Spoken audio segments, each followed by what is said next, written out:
West బెంగాల్లో 91 లక్షలు అంటే 11.9% ఓట్లు తీసేసినారు. వెస్ట్ బెంగాల్లో 91 లక్షల ఓట్లు తీసేయడం జరిగింది ఎస్ఐఆర్ సర్వే ద్వారా.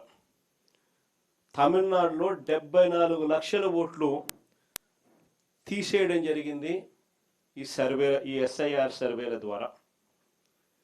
మమతా బెనర్జీ పోటీ చేసిన భవానీపూర్ అనే నియోజకవర్గం, ఇది మీ అందరికీ తెలిసి ఉండాలి. మమతా బెనర్జీ పోటీ చేసిన భవానీపూర్ అనే నియోజకవర్గంలో 45,982 ఓట్లు తొలగిస్తే 15,000తో మమతా బెనర్జీ ఓడిపోయింది. ప్రతి ఒక్కరూ జ్ఞాపకం పెట్టుకోమని చెప్తా ఉన్నా ఈ మాట.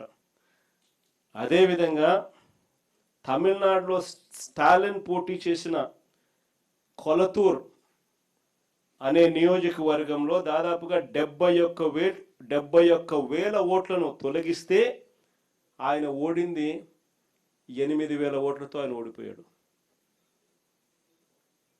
ప్రతి ఒక్కరూ కూడా ఈ 2 అంశాలను గుర్తుపెట్టుకోమని అడుగుతా ఉన్నా.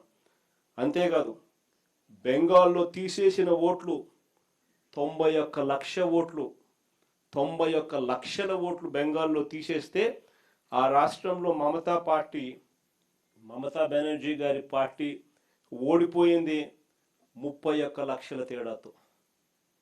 91 లక్షల ఓట్లు తీసేస్తే 31 లక్షల ఓట్ల తేడాతో ఆయన ఓడిపోయింది. తమిళనాడులో 74 లక్షల ఓట్లు తీసేస్తే స్టాలిన్ పార్టీ ఓడింది 17 లక్షల తేడాతో.